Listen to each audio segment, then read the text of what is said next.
बोटाच्या एका स्पर्शाने संबंध जगातील घडामोडी पाहण्यासाठी राजमुद्रा न्यूज लाईव्ह हे ॲप इन्स्टॉल करा व चॅनलला सबस्क्राईब करायला विसरू नका। दर आठवड्याला मीटिंग असते त्या प्रत्येप्रमाणे मी दिलीप पाटील, जगताई गोरे आणि आमचे दत्ताभाऊ भरणे, सुप्रिया सुळे, श्रीरंगप्पा बारणे, महापौर पुणे शहर आणि पुणे जिल्हा परिषद अध्यक्ष काही सन्मान्य आमदार अशी बैठक झाली। साधारण गेल्या काळामध्ये जे निर्णय घेतलेले होते त्याची अंमलबजावणी शहरामध्ये चाललेली आहे।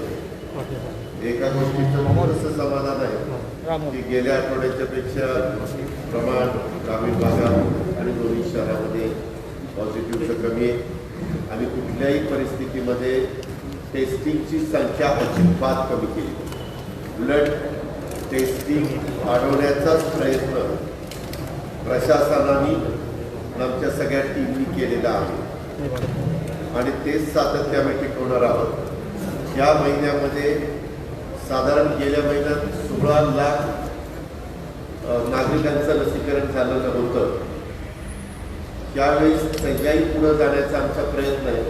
फक्त लस त्या उपलब्ध झाली पाहिजे। पण आज सौरवराव विभागीय आयुक्त आणि सगळ्यांनी माहिती देत असताना ज्या प्रकारे लस उपलब्ध होती ते लक्षामध्ये घेतात तसंच सातत्य राहिलं तर तो आकडा निश्चितपणे आपण पार पाडू, त्याच्यापेक्षा जास्त लसीकरण त्या बाबतीमध्ये होईल।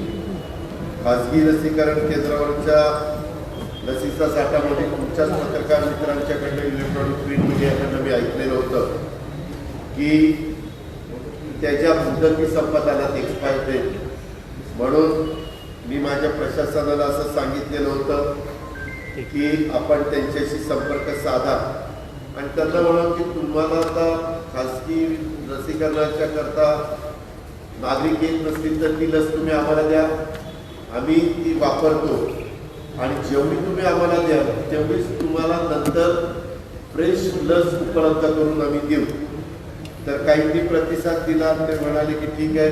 काही जण म्हणाले की आमची लस वेळेमध्ये संपेल, एक्सपायर डेट पुढं जाणार नाही असं त्यांनी सांगितलं। तर त्याच्यामध्ये पण आमचं प्रशासनाचं लक्ष आहे। त्याच्यात एक आहे आता डेंग्यू आणि चिकुनगुनिया अशा प्रकारचे काही आजार वाढलेले आहेत, परंतु आपल्या सगळ्यांनाच माहिती आहे की पावसाळा सुरू झाल्यानंतर अशा काही गोष्टी घडतात। पण त्याच्यावर पण ग्रामीण भागामध्ये जिल्हाधिकारी, आमचे जिल्हा आरोग्य अधिकारी आणि CEO जिल्हा परिषद हे सगळे लक्ष ठेवून आहेत। तिथं काही तसं जाणवलं तर ताबडतोब तिथं टीम पाठवणं आणि तिथं सगळं निर्जंतुकीकरण करणं अशा प्रकारचं काम आम्ही करतोय। त्याच्यामध्ये आज मी सकाळी काही पत्रकार मित्र मला भेटले होते। 7 वाजता संजीवन वन उद्यान बारजेला भूमिपूजनाचा कार्यक्रम होता। मी दत्ताभाऊ भरणे, विरोधी पक्ष नेत्या दीपाली धुमाळ असे आम्ही काही जण तिथं होतो, अधिकारी होते, पुणे महानगरपालिका आणि आमचा वन विभाग असा तो एकत्रपणे आपण कार्यक्रम राबवतो। पुणे येथे योग्य जागी वृक्षारोपण करण्यासाठी आम्ही त्याच्यात काही पुढाकार घेतो। एक गोष्ट अशी लक्षात आली की फार पूर्वी एक चव्हाण नावाचे वनमंत्री होते, पण त्यावेळेस त्यांनी काही प्लांटेशन करण्याच्या करता, वृक्ष लागवड करण्याच्या करता काही बाहेरचे रोपं आणली, उदाहरणार्थ सुबाबू आणि इतर काही रोपं, पण ती अपायकारक आहेत। ती आपल्या हवामानाशी सूट होत नाही, त्याच्यावर पक्षी आणि बाकीचे ज्या काही प्राणी असतात ते त्या भागामध्ये जात नाही असा अनुभव आलेला असल्यामुळे आता टप्प्याटप्प्यामध्ये आपण ती झाडं कमी करतोय आणि आता इथून पुढं स्थानिक झाडं वृक्ष लागवड करा अशाच प्रकारचं धोरण वन विभागाने स्वीकारलेलं आहे। तशा सूचना महाराष्ट्रामध्ये सर्व सरकारी अधिकाऱ्यांना दिल्या गेलेल्या आहेत। आमच्या ज्या रोपवाटिका आहेत त्या रोपवाटिकेमध्ये देखील स्थानिकच वृक्ष त्याचीच रोपं तयार करा किंवा आम्ही आता ड्रोनचा वापर करू जिथं व्यक्ती वन विभागाची जाऊ शकत नाही अशा ठिकाणी ड्रोनचा वापर करून आपण या बिया टाकण्याचं काम करतोय. आता बघू कसं ते सक्सेस होत आहे. पण त्याच्यातून जे काही त्याच्यावर ट्रीटमेंट करायची असते ती ट्रीटमेंट करून हे सगळ्या बाबी आम्ही करतोय. त्याचा निश्चित उपयोग होईल असं वृक्षप्रेमींचंही म्हणणं आहे आणि आमच्या वन विभागाचं म्हणणं आहे. कोविडच्या बद्दल सांगत असताना पुढे म्हणा आता बाधित रुग्ण संख्येचा दर आहे तो 2.5% आहे. मृत्यूदर 2.3 आहे. पिंपरी चिंचवडचा 3.1% आहे बाधितचा दर आठवड्याचा ॲव्हरेज. मृत्यूदर 1.4 आहे. पुणे ग्रामीणला 3.9 आहे आणि मृत्यूदर 1.2 आहे. आता पुणे जिल्ह्याच्या कोविड लसीकरणाचा 70 लाखाचा टप्पा आपण पार केलेला आहे. त्याच्यामध्ये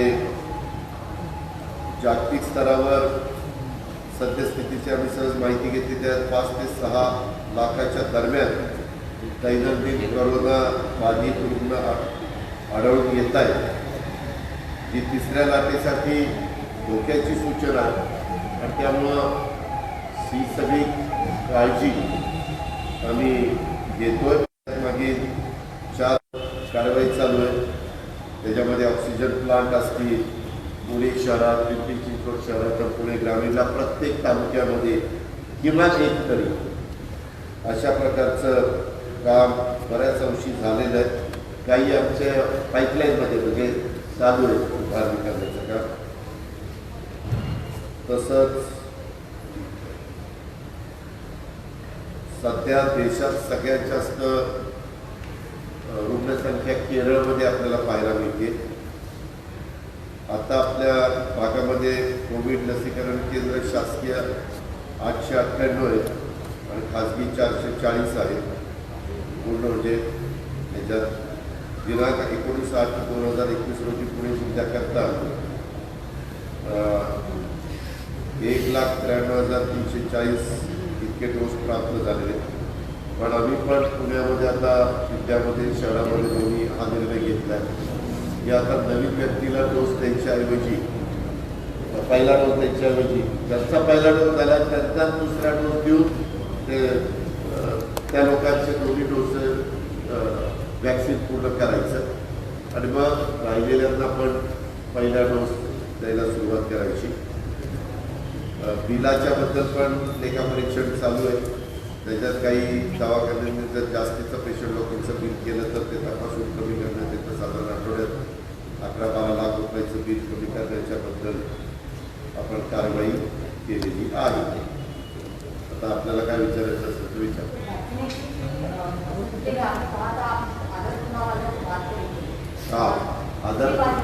आधार मागच्या वेळेस मी तुम्हाला सांगितलेलं होतं.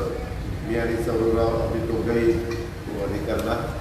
माझं बोलणं झालं नाही परंतु आमचे विभागीय आयुक्त सौरवरावांचं बोलणं झालं.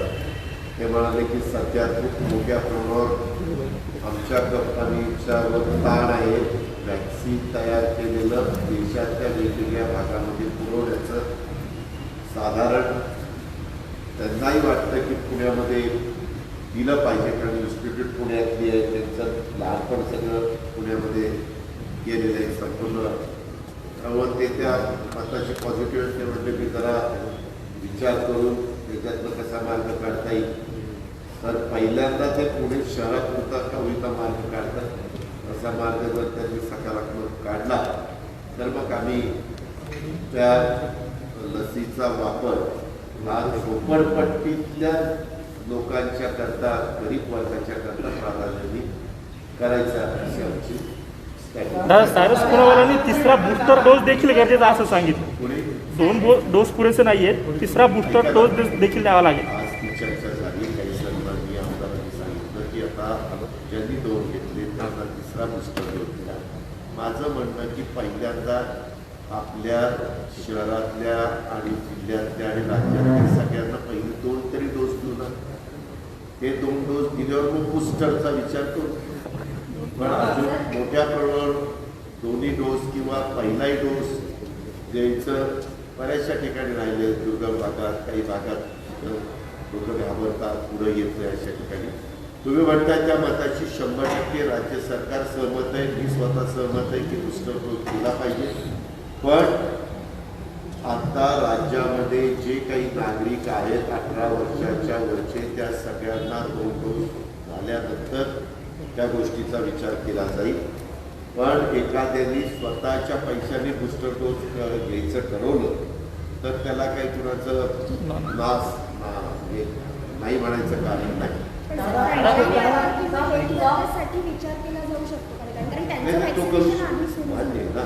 पाठीमागच्या काळामध्ये ज्यावेळेस लस आली त्यावेळेस आम्ही पहिला विचार कोणाचा केला? आम्ही पॅरामेडिकल स्टाफ, डॉक्टर्स, नर्सेस, ह्याच सगळ्या वर्गाचा, पोलीस, म्हणजे जे फील्डवर काम करत होते त्याच वर्गाचा विचार केला. त्याच्यावर ज्यावेळेस त्या पर्यंत आपण पोचू तर आपण हा विचार तेव्हाही करणार जे फील्डवर काम करतात, जे प्रत्येकाचं आरोग्य चांगलं राहण्याच्या करता, तो जीव माणसाचा वाचवण्याच्या करता प्रयत्न करतात, जे डॉक्टर, नर्सेस आणि आज सगळा स्टाफ, त्यांना सांगत राहतो.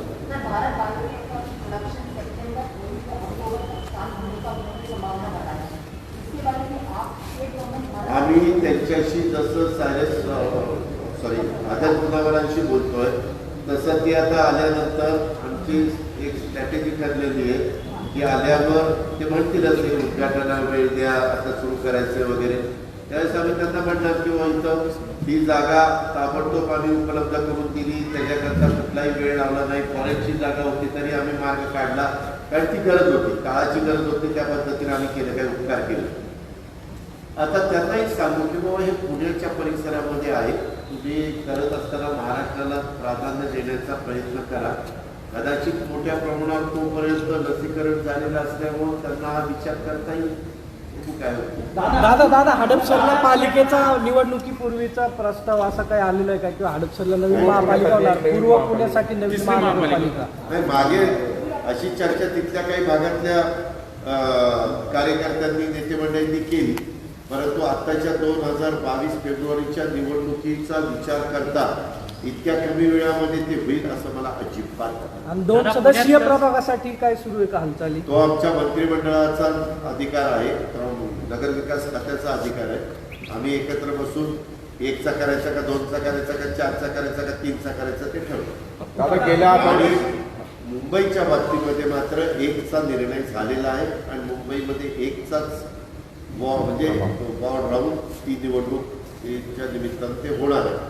पण नेहमी मुंबईचे आपल्याला निर्णय किंवा अध्यादेश किंवा बिल हे वेगळं आणावं लागतं आणि उर्वरित महाराष्ट्राच्या करता वेगळं आणावं लागतं. त्याबद्दल उद्धव ठाकरे साहेब, बाळासाहेब थोरात, जयंत पाटील, एकनाथराव शिंदे, आम्ही सगळेजण, स्वतः मुख्यमंत्री महोदय सगळे बसून निर्णय घेऊ. गेल्या आठवड्यामध्ये गेल्या आठवड्यात ज्यांना याचा 1 डोस झाला आहे त्यांना दुसरा डोस द्यायचा, त्यांना प्राधान्य देणार आणि त्यानंतर पहिल्या डोसला प्राधान्य देणार, असा काही सरकार निर्णय घेत आहे? सरकारने नाही, आम्ही आमच्या पुण्यापुरता, जिल्ह्यापुरता निर्णय इथं घेतलेला की पहिले 2 डोस पूर्ण करायचे. हो, कारण काय झालं, काही लोकांच्या पहिल्या डोसून 80 दिवस झाले, 70 दिवस झाले.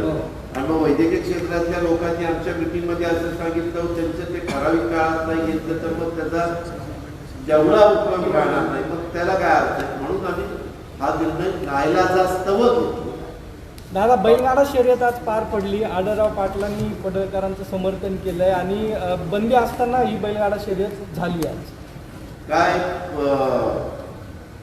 जो काही कायदा आहे, जो काही नियम आहेत त्याच्या पद्धतीने पुढची कारवाई होईल.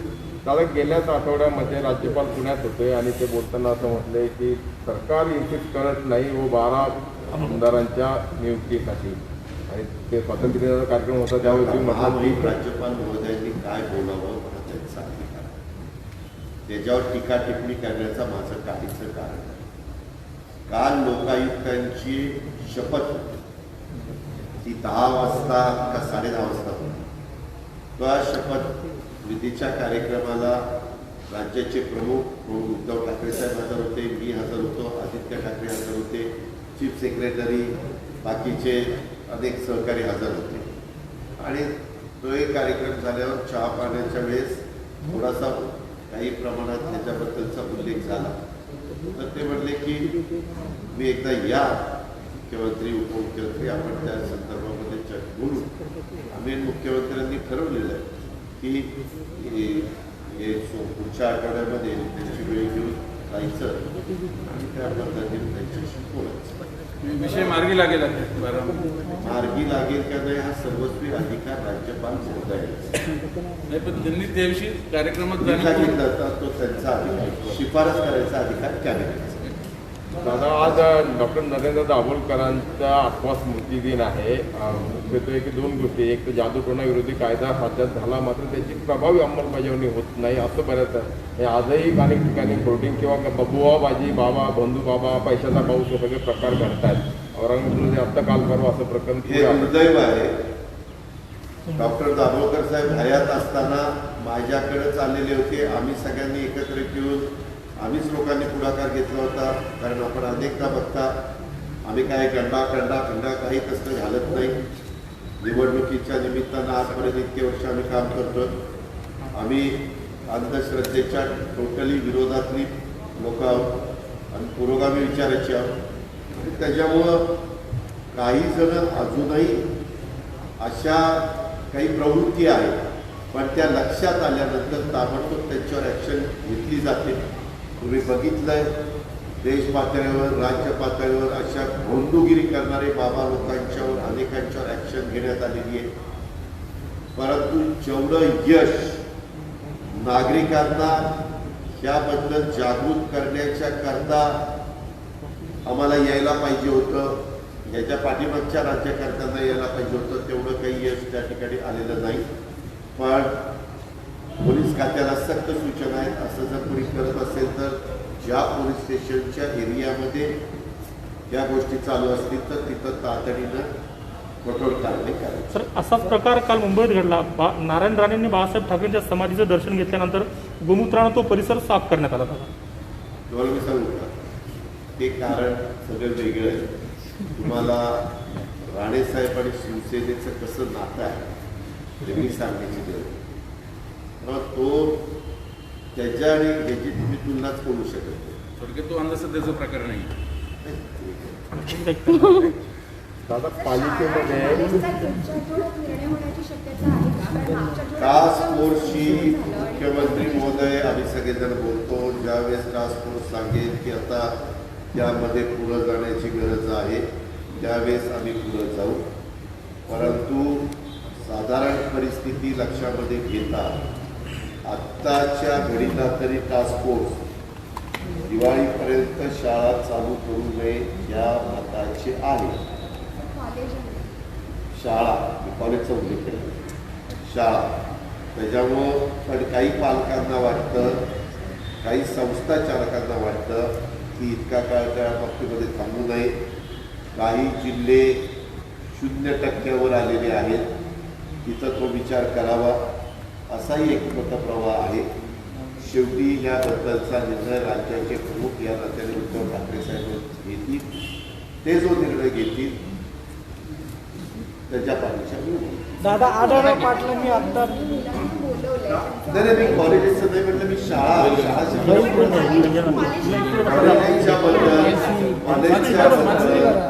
राज्य सरकारची भूमिका अशी आहे की 18 वर्षाच्या वरची किती मुलं असतील आणि दोन्ही जर वॅक्सिन त्या मुलांनी, त्या मुलींनी, त्या प्रिन्सिपलनी, त्या प्राध्यापकांनी घेतलेलं असेल तर त्यांना आतमध्ये पण बसण्याच्या नियमाचं पालन करून सुरू करायला हरकत नाही असं साधारण राज्य सरकारची भूमिका आहे. पण त्या दोन्ही वॅक्सिन त्यांनी घेतली असते. राज ठाकरे गेल्या आठवड्यात असं म्हणाले की राज ठाकरे असं म्हणाले की गेल्या आठवड्यात राष्ट्रवादीचा जेव्हा उदय झाला तेव्हापासूनच राज्यामध्ये जातीवाद वाढला. तेव्हा त्याला अजिबात अर्थ नाही. सगळ्या महाराष्ट्राला माहिती, देशाला माहिती की पवार साहेबांचे विचार. पवार साहेबांनी नेहमीच पुरोगामी विचाराचं समर्थन केलेलं आहे. सर्व धर्मसमभाव ही पवार साहेबांची भूमिका आहे. साहेबांनी आजपर्यंत जे काही महत्त्वाचे निर्णय घेतले त्याच्यावरही तुम्ही नजर टाकली तर आपल्या लक्षात येईल. परंतु कधी कधी काही व्यक्ती असं काहीतरी बोलून जातात, त्या गोष्टीला फार महत्त्व द्यावं असं मला वाटतं. दादा परवा दिवशी पुणे पोलीस आयुक्तालयाच्या समोर एका माणसाने स्वतःला पेटवून घेतलं. त्याला व्हेरिफिकेशन सर्टिफिकेट देत नाहीत पोलीस, म्हणजे ते गेल्या 1.5 महिने तो इथं त्याला तंगवत होते आणि शेवटी त्यांनी स्वतःवर पेट्रोल टाकून पेटवून घेतला. काल तो मृत्यू झाला त्याचा. काय याच्यावर कारवाई होणार? सुरेश विठ्ठल पिंगळे वय वर्ष 42 राहणार खडकीचा 1/7/2021 रोजी खाजगी कंपनीत ऑफिस बॉय पदासाठी चारित्र्य पडताळणी दाखला घेण्यासाठी खडकी पोलीस स्टेशनला त्यांनी अर्ज केलेला होता. राहण्याचा पत्ता चुकीचा असल्याने त्यात बदल करून 22/7/2021 रोजी त्याने पुन्हा नवीन अर्ज केला. म्हणजे पहिला जो अर्ज केला त्याच्यामध्ये पत्ता चुकीचा होता. विशेष शाखेकडनं पडताळणी त्यात सदर नावासमोर कोथरूड समर्थ सहकारनगर पोस्टला गुन्हे दाखल असल्याची नोंद त्यात मिळाली. गुन्हा पडताळणी दरम्यान कोथरूड व समर्थ पोलीस स्टेशनला दाखल गुन्ह्यातील आरोपी व अर्जदार वेगवेगळे असल्याचे निष्पन्न झाले. अशा काही घटना घडल्या. शेवटी ज्यावेळेस एखादी व्यक्ती पोलिसांच्याकडनं चारित्र्य पडताळणी दाखला मागतं त्यावेळेस देताना पण पोलिसांना या सगळ्या गोष्टीचा विचार करूनच द्यावा लागतो. कधी कधी एखाद्याच्याबद्दल वेगवेगळी माहिती जर पुढं आली तर जरा खोलात जाऊन ते करावं लागतं. 22 तारखेला त्यांनी नवीन अर्ज दिला. आज तारीख 20 तारीख आहे, 20 तारीख आहे आणि ते सगळं होत असताना उद्याच्याला चुकीचा दाखला दिला तर पुन्हा लोक म्हणतात की ह्याचं रेकॉर्ड असं असताना चुकीचा दाखला दिला. पण दादा त्याचं नाव आहे, त्याच्यावर एकही गुन्हा दाखल नाही. आता त्याच्या नावाचं दुसरं सेम कोणतरी आहे, त्याच्यावर ते तपास करतात ना. त्याचा उद्याच्याला पूर्ण आई सॉरी वडील आडनाव आणि नाव दोघांचंही सारखं असेल तर त्याची शहानिशा. आमच्याकडे अशा प्रकारच्या घटना घडतात, म्हणजे बऱ्याचदा घडतात. त्यावेळेस ते काय करतात, त्या नावाबरोबर त्याच्या आजोबाचं नाव तिथं लावतात. म्हणजे मग कदाचित ते नाव वेगळं असू शकतं. आता घटनास्थळी मिळालेल्या पिशवीत पिंगळे यांनी स्वहस्ताक्षरात लिहिलेले 20/7/2021 पत्र मिळालंय. त्यात त्यांनी वैयक्तिक व कौटुंबिक वादातून पोलिसांच्या इमारतीत आत्महत्या करावी वाटते असं लिहिण्याचं आढळलेलं आहे. कौटुंबिक आणि वैयक्तिक वादातून पोलिसांच्या इमारतीत आत्महत्या करावी वाटते आणि दिनांक 13/8/2021 रोजी सायंकाळी 6:15 वाजता त्याचं निधन झालं. पोलिसांनी पिंगळे यांच्या स्वहस्ताक्षरातील पत्र श्रीमती श्यामल पिंगळे यांना दाखवल्यानंतर त्यांनी पिंगळे यांच्या आत्मदहनाची चौकशी करण्याबाबत बनकरनगर पोलीस स्टेशनला अर्ज दिलेला आहे. त्यांच्यावर अंत्यसंस्कार वगैरे केलेले. चारित्र्य पडताळणी दाखला मिळण्याचा कालावधी 30 कार्यालयीन दिवस आहे. त्यामुळे पिंगळे यांना दाखला देण्यास विलंब झाला नाही. दादा आम्ही 2 दिवस झाले पोलिसांना विचारतो. दादा तुमच्याकडे मी पोहोच आता राज्याचा उपमुख्यमंत्री म्हणून सांगितलं ना. नाही दादा तुम्ही आम्हाला विचारतो, तुम्हाला विचारतो, तुमच्या प्रश्नाचं उत्तर मी दिलं ना. आता काय काय तुम्ही असे काय प्रश्न विचारतात, आता मग तुम्हाला कोणी उत्तर दिलं त्याला विचारावं लागेल. किंवा आता इथं गृहमंत्री मागाशी तिथं बसले ते पोलिसांचे प्रमुख म्हणून आहेत त्यांना सांगा. दादा तेच म्हणणं आहे, तुमच्यापर्यंत पोहोचते आम्हाला काय मिळत नाही. डायरेक्ट तुमच्याकडे जाते. त्याची चौकशी करतो आणि पुढच्या आठवड्यात चौकशी म्हणून सांगतो. नाही दादा तो बिर्याणी प्रकरणाच्या अहवालाची अशीच चौकशी होती. त्या प्रकरणाला 15 दिवस झाले चौकशी करतो म्हटले पण अजून त्याचं काय झालं. दिलेलं आहे. बाकीचं मला नो कॉमेंट्स. दादा तुला आवाज आला बिर्याणी प्रकरणाचा जो काय अहवाल येईल त्याला 15 दिवस झाले. बरोबर. अहवाल आल्यानंतर त्याच्यावर कारवाई. दादा आता दादा मध्यंतरी त्यात चोरांना पाहून चोरांना सांगून मध्यंतरी पोलीस पळून गेले होते. दादा चोरांना पाहून मध्यंतरी पोलीस पळून गेले होते. त्यावेळी तुम्ही कडक शब्दात त्यांच्यावर ताशेरे ओढले होते. त्या पोलिसांचं कर्मचाऱ्यांचं तात्काळ निलंबन झालं होतं. पण आता ही घटना अशी आहे मोठी एवढी झाली 15-20 दिवस होऊन गेले, याचा अहवाल येत नाही आणि कोणी उत्तर पण देत नाही याच्यावर. आणि राज्याचे गृहमंत्री इथंच आहेत. आता आम्ही दोघे एकत्रपणेच एका पुढच्या कामाला जाणार आहे. त्यावेळेस गाडीमध्ये मी त्यांच्याशी आजही एकाला टोईंग सकट उचलला. कालच्या घटना पुणे पोलिसांच्या घटना अशा अनेक समोर येतात. ट्रॅफिक पोलिसांनी तो उतरला नाही गाडीवरनं, गाडीवर बसल्यानंतर त्याला टोईंग सकट उचलला ट्रॅफिक पोलिसांनी. म्हणजे फोर व्हीलर टू व्हीलर जर त्याला पडला असतं ना काय भावात गेलं असतं ते. म्हणजे अशा पद्धतीने थोडं हे तुम्ही होईल. जी तक्रार केली ना त्याच्यामध्ये ज्यांनी उचललं त्यालाही मी विचारतो ना की बाबा असं का हो. केलं? त्याची एकच बाजू घेऊन निकाल द्यायला लागली तर त्याला निकालाला न्याय देता येणार. तर न्याय देण्याच्या करता दुसरी बाजू नाही तर आता पुणे पोलिसांच्या अनेक गोष्टी पेंडिंग आहेत. पूजा चव्हाणचं प्रकरण असेल, बिर्याणी प्रकरण असेल, चौकशी होते म्हणतात, पण 15 दिवस होतात, महिने होतात, 2 महिने होतात, त्याचा अहवाल पुढे येत नाही. आम्हाला काहीच कळत नाही नेमकं पुढे काय होते ते. ठीक आहे दादा, दुसरा महत्वाचा ओबीसी आरक्षण संदर्भात फडणवीसांनी आरोप केला की राज्य सरकारलाच ते द्यायचं नाही, म्हणून ते आपला जो इम्पिरिकल डाटा आमचे सर्वोच्च नेते आदरणीय पवार साहेबांची मोठी झालेली प्रेस पाहिली. हो बघितली, हा. त्याच्यावरच त्यांनी प्रत्यारोप त्या केला. प्रेसमध्ये पवार साहेबांनी अतिशय स्पष्टपणे सगळ्या गोष्टी सांगितलेल्या आहेत. ज्यावेळेस बिल एक पास करण्यात आलं, पहिल्यांदा केंद्र सरकारनेच जो अधिकार राज्याला होता तो केंद्राकडे घेतला आणि ज्यावेळेस वेगवेगळ्या राज्यामधनं मागणी यायला लागली त्यावेळेस त्यांच्या लक्षात आलं की आता हा अधिकार पुन्हा आपण राज्याला देऊन टाकावा. मग काढला का आणि काढला तर परत दिला का, त्याचं उत्तर केंद्र सरकार देऊ शकतं. नंबर 1. नंबर 2, ते बिल आलं असताना सुप्रिया सुळे असतील, विरोधी पक्षातले अनेक सन्माननीय खासदार असतील, त्यांनी सांगितलेलं होतं की तुम्ही हे बिल मंजूर करा, आमचा सगळ्यांचा पाठिंबा आहे. परंतु त्याच्याचबरोबर 50%च्या वर आरक्षणाची मर्यादा नेता येत नाही, ती देण्याचाही अधिकार राज्यांना देऊन टाका, असं राज्यसभेत लोकसभेमध्ये अनेक सन्माननीय विरोधी पक्षांनी मागणी करून बहुमताच्या जोरावर त्या मागणीचा विचार न करता त्यांनी फक्त पूर्वी राज्याचे काढून घेतलेले अधिकार हे पुन्हा देण्याचं काम केलं. त्याच्यावर खासदार संभाजीराजे यांनी पण सांगितलं छत्रपतींनी की बाबा याचा उपयोग होणार नाही. जर आरक्षण वेगवेगळ्या घटकाला, मग कुठं गुजरातमध्ये पटेलांना पाहिजे, महाराष्ट्रात मराठा समाजाला पाहिजे, कुठं जाट समाजाला पाहिजे, मला तर कोणी सांगितलं उत्तर प्रदेशमध्ये ब्राह्मण समाजाने पण आरक्षण मागितलं, असाच वेगवेगळ्या घटकांनी मागितलेलं आहे.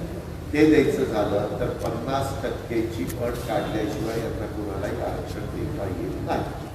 आपलं पण ओबीसीच्या जागा ज्या कमी झाल्या त्याच्याबद्दल पण चर्चा आम्ही बरीच केली. इथं पण आपण आत्ता 50%च्या थोडंसं वर गेलेलं आरक्षण ते 50%पर्यंत ठेवलं गेलं तरच या काही प्रमाणातल्या जागा त्या राहतील, असं एक आम्हाला सल्ला देण्यात आलेला आहे. त्याच्याबद्दल मुख्यमंत्र्यांच्या स्तरावर बैठक घेऊन अंतिम निर्णयाप्रत आपण जायचं असं आमची चर्चा झाली. इम्पिरिकल डाटा कोणी गोळा करायचा हा वाद आहे सध्याचा. तो केंद्राने केला ना बाबा, असं काय पण देत नाही ना केंद्र. आपण तेच म्हणतोय ना, मग केंद्र सुतपी वागतंय ना की तो जर त्यांच्याकडे असताना द्यायला हरकत काय. त्याच्याबद्दल मागे देवेंद्र फडणवीसांचं सरकार असताना पण त्यांनी पत्रव्यवहार केला, त्यावेळेस त्या खात्याच्या मंत्री पंकजा मुंडेंनी पत्रव्यवहार केला, त्यावेळेस त्या खात्याचे सचिव होते असित कुमार गुप्ता, त्यांनी सगळं रेकॉर्ड मध्ये भुजबळ साहेबांनी पण प्रेस कॉन्फरन्समध्ये घेऊन दाखवलं, सांगितलं, त्या दिलीपराव बोलून घेऊन सांगितलं आणि सभागृहामध्ये पण त्यांनी ते सगळं दिलं. परवा पण कॅबिनेटमध्ये अनौपचारिक चर्चा मंत्रिमंडळाची मिटिंग संपल्यानंतर झाली, त्याच्यामध्ये पण त्यांनी भूमिका मांडली. दादा, जुन्नरमध्ये बैलगाडा शर्यतीचं आयोजन आढळराव पाटलांनी केलं आहे आणि त्यांनी सांगितलं की आम्ही दिलीप वळसे पाटील आणि उपमुख्यमंत्र्याला या बैठकीला बोलावणार आहेत किंवा म्हणजे बैलगाडा शर्यत घेणार आहे. जास्त बैठका झाल्यात आणि बैलगाडा शर्यतीसाठी आढळराव पाटील बैठकीला कोणी बोलवलं नाही. पण एकूण बैलगाडा शर्यतीवर ज्या पद्धतीने आता राजकीय स्टंटबाजी सुरू झाली यामध्ये आज आहे का, ज्यावेळेस बैलगाडा शर्यती बंद झाल्या, या बंद कुणी केल्या, सुप्रीम कोर्टाने केलं. त्याच्यामध्ये बैलाला पाळीव प्राणी दाखवायच्या ऐवजी वन्यजीव तो वन्य प्राणी दाखवण्यात आला, म्हणून हे सगळे प्रश्न निर्माण झालेले.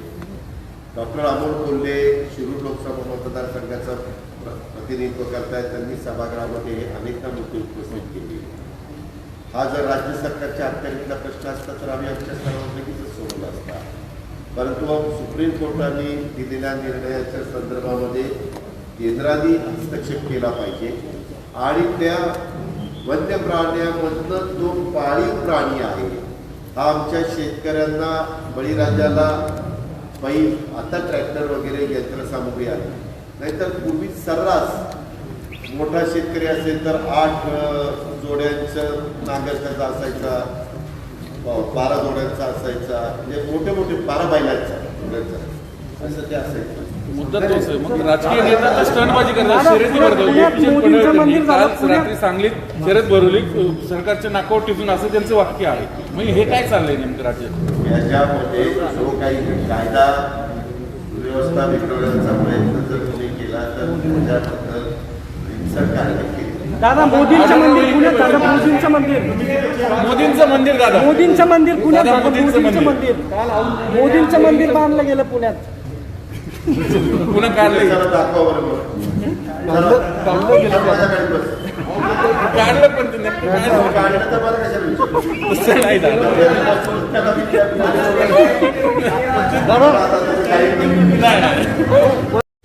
ताज्या घडामोडी पाहण्यासाठी राजमुद्रा न्यूज लाईव्हला सबस्क्राईब करा, बेल आयकॉन प्रेस करा.